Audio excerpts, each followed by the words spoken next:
समतावादी सरकार लाएंगे और अपना कल्याण हम खुद कर लेंगे। जिस दिन हम खुद राजा होंगे, जिस दिन खुद पावर हमारे हाथ में होगा, जिस दिन हमारे हाथ में शासन होगा, हम इस देश को अपने हिसाब से बना लेंगे। और रिजर्वेशन की वजह से किडनी खराब हो जा रही है, रिजर्वेशन की वजह से लिवर फेलियर हो जा रहा है। रिजर्वेशन बचा ही कहाँ है, आप किस अंधेरे में जी रहे हैं। आए हुए हैं और बहुत बड़ा गौरव महसूस होता है इतनी भीड़ को देखकर।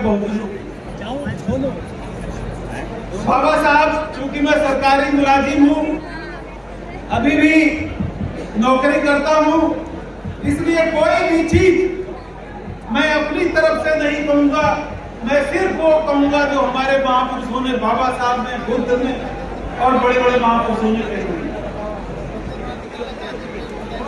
मैं आपको ये, चूंकि समय कम है, इसलिए मैं आपको 1930 अक्टूबर 12 में ले चलता हूं। मैं बात कर रहा हूं पहली राउंड टेबल कॉन्फ्रेंस की, जिसमें बाबा साहब गए हुए थे। और मैं उसका जिक्र इसलिए यहां करूंगा क्योंकि उसका रेफरेंस आज भी उतना ही मायने रखता है जितना उस समय रखता था। बाबा साहब ने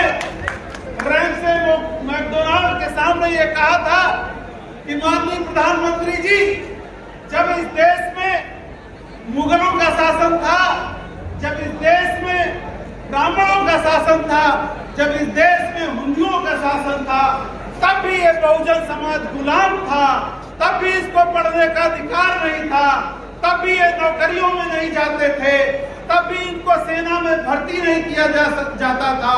और 150 साल आपका शासन रहा, आज भी इनको नौकरियों में जगह नहीं मिलती, आज भी इनको शिक्षा नहीं मिलती, आज भी इनको मानवीय अधिकार नहीं मिलते। तो आपके यहाँ आने से हमारे भविष्य में, हमारे जनरेशन में कोई भी परिवर्तन नहीं हुआ। इसलिए आपकी सरकार, इनडायरेक्ट शब्दों ने बाबा साहब ने कहा कि आपकी सरकार को हम खारिज करते हैं, ये किसी काम की नहीं। अब उन्होंने इसके बाद कहा कि जो तब नहीं होता था वो अब भी नहीं हो रहा।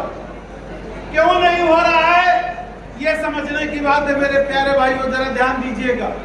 बाबा साहब ने कहा कि चूंकि पहले की सरकारें पूंजीवाद की पोषक थी, जमींदारी की पोषक थी, 562 रियासतों की पोषक थी, बिजनेस की पोषक थी, पूंजीवाद की पोषक थी, और तब का मजदूर था, आज भी मजदूर है। और मेरे प्यारे भाइयों, मैं ये कहना चाहता हूँ कि वो तो दूर रही है जिस दिन फिर से आप मजदूर होने जा रहे हैं। और इसलिए बाबा साहब का संदर्भ इस समय बहुत जरूरी है। मैं ब्रेन का चिकित्सक हूँ, मैं वाइस चांसलर भी रह चुका हूँ, मैं डायरेक्टर भी रह चुका हूँ। मैं विश्वास के साथ, दावे के साथ ये कह सकता हूँ कि आपको पता नहीं है कि आपके पैरों के नीचे की जमीन खिसक चुकी है, और जो बची है वो जल्दी खसक जाएगी अगर आपने बाबा साहब के विचारों पर ध्यान नहीं दिया। और मैं ये बता दूं, उन्होंने कहा रैमसे मैकडोनाल्ड से उस समय राउंड टेबल कॉन्फ्रेंस में क्या कहा वो सुन लीजिए। उन्होंने कहा कि आप भी पूंजीवाद के पोषक हैं, आप भी सांप्रदायवाद के पोषक हैं, आप भी सामंतवाद के पोषक हैं, इसलिए आप हमारा कोई कल्याण नहीं कर सकते। तो कौन कल्याण करेगा? बाबा साहब ने कहा हम अपना कल्याण खुद करेंगे, हम लोगों के लिए लोगों की सरकार लाएंगे, हम प्रजातंत्र की सरकार लाएंगे इस देश में, हम इस देश में समतावादी सरकार लाएंगे और अपना कल्याण हम खुद कर लेंगे। जिस दिन हम खुद राजा होंगे, जिस दिन खुद पावर हमारे हाथ में होगा, जिस दिन हमारे हाथ में शासन होगा, हम इस देश को अपने हिसाब से बना लेंगे। इसलिए आप जो है हमारा देश छोड़ दीजिए, ऐसा बाबा साहब ने उस समय कहा था। मेरे प्यारे भाइयों, मैं आपसे पूछता हूं, आज जो सरकार, जो प्रजातंत्र है, क्या वो प्रजातंत्र है? क्या वो पूंजीवाद, क्या वो जिम्मेदारी प्रथा खत्म हो गई है? हाँ, ये जरूर है कि जिम्मेदारी की प्रथा पूंजीवादियों ने ले ली है। आपको पता होगा कि इस देश की 90% संपत्ति, जिसमें धन संपत्ति जमीन जायदाद 90% एसेट्स इस देश के केवल 10% लोगों के पास हैं। तो 10% एसेट में आप मजदूर नहीं होंगे तो क्या जिम्मेदार हो जाएंगे? क्या सपने आपने देख रखे हुए? अरे ये टाइम है। इसीलिए बाबा साहब ने कहा था कि अगर इस देश में संपूर्ण आजादी चाहिए, इस देश में अगर स्वाधीनता चाहिए, तो इस देश से पूंजीवाद खत्म करना पड़ेगा, जिम्मेदारी व्यवस्था खत्म करनी पड़ेगी, इस देश से सामंतवाद खत्म करना पड़ेगा। और जब तक ये खत्म नहीं होगा तब तक आपकी पूर्ण आजादी कभी भी नहीं हो पाएगी। मैं इस मंच के माध्यम से आप लोगों से पूछना चाहता हूँ, क्या पिछले दिनों में इस देश में पूंजीवाद बढ़ा है कि नहीं बढ़ा है? बता दीजिए भाई, बढ़ा है कि नहीं? एक आवाज लगा दीजिए। इस देश में जातिवाद दोबारा बढ़ा है कि नहीं बढ़ा है? अरे मैं इस बात का सबूत हूँ, मैं कोई गर्व की बात नहीं कर रहा हूँ। इस देश का मैं सबसे ज्यादा पढ़ा लिखा न्यूरो सर्जन हूँ। अगर डिग्रियों के आधार पर देख लिया जाए, 10 किताबें मैंने न्यूरो सर्जरी में लिखी हुई है। लेकिन जब ये लोग जो मेरिट की बात करते थे, 11 जगह मैंने वाइस चांसलर और डायरेक्टर के लिए एप्लीकेशन डाली। हमसे अगर आधी भी बायोडेटा के लोग उन कुर्सियों पर आज सुशोभित हैं, तो मैं इस सरकार से और मैं इस देश से माफी मांगूंगा।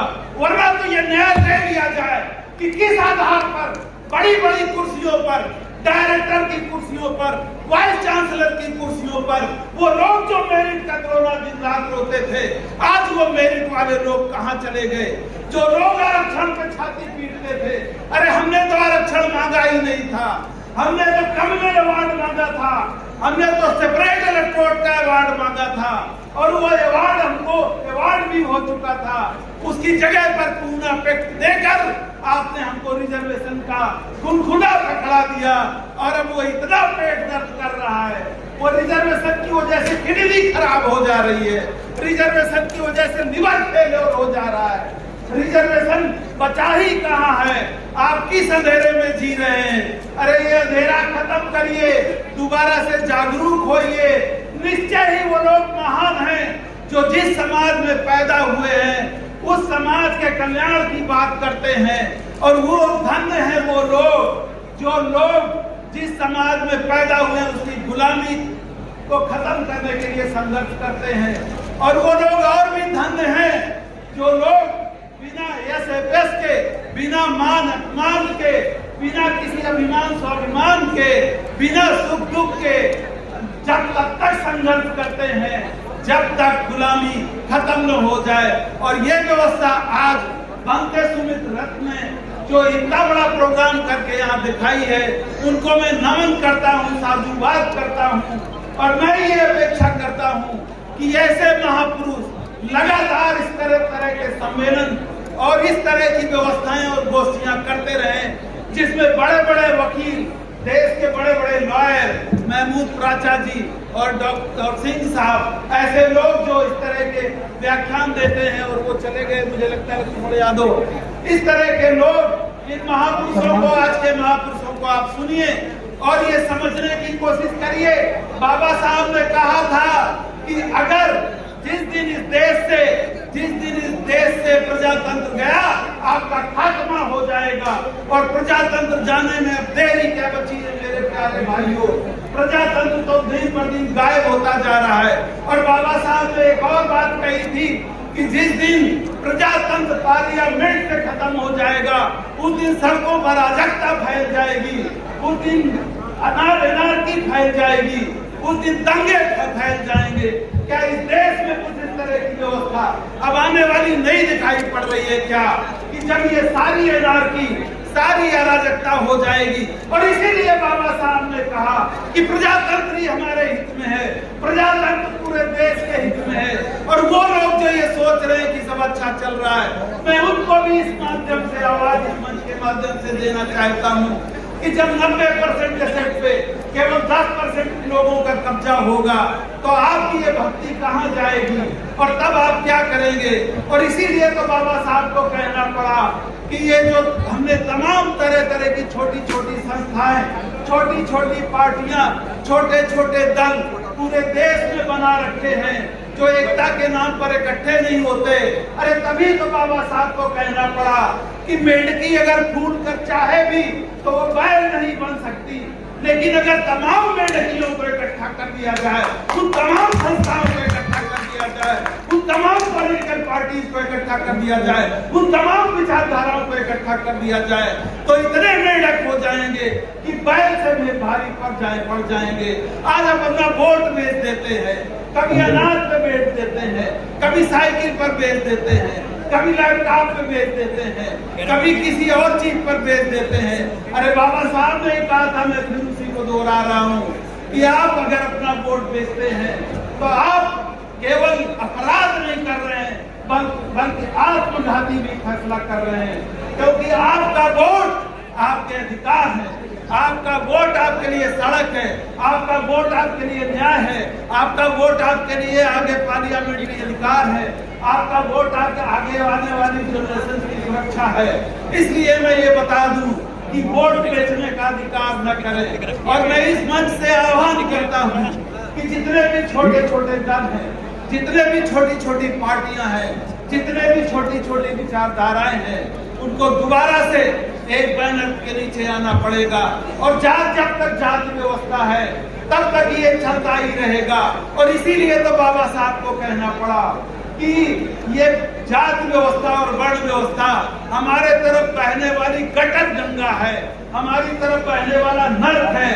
मैं आप लोगों से पूछता हूँ कि जब बाबा साहब ने ये कहा था कि दुनिया में जितनी भी गुलामी की प्रथाएं हैं, जाति प्रथा उसमें सबसे घृणित प्रथा है, क्या उस घृणित प्रथा को हम अभी भूल नहीं रहे हैं? क्या हम भी जातियों में बटे हुए हैं?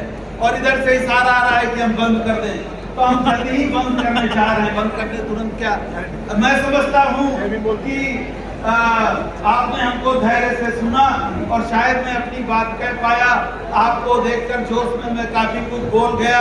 हो सकता है कल मेरे ऊपर कोई इंक्वायरी की सेटअप हो जाए, लेकिन अब मैं कोई परवाह नहीं करता, क्योंकि मैंने वो सब करके देख लिया जो बाबा साहब ने कहा था।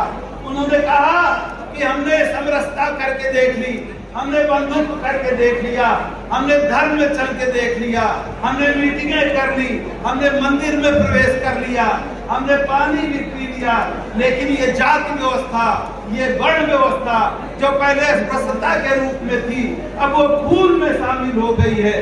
कोई देख नहीं सकता कि आप बड़ी कुर्सी पर क्यों बैठे हैं, कोई देख नहीं सकता कि आप ईमानदार क्यों हैं, कोई देख नहीं सकता कि आप अपनी धारा क्यों चला रहे हैं।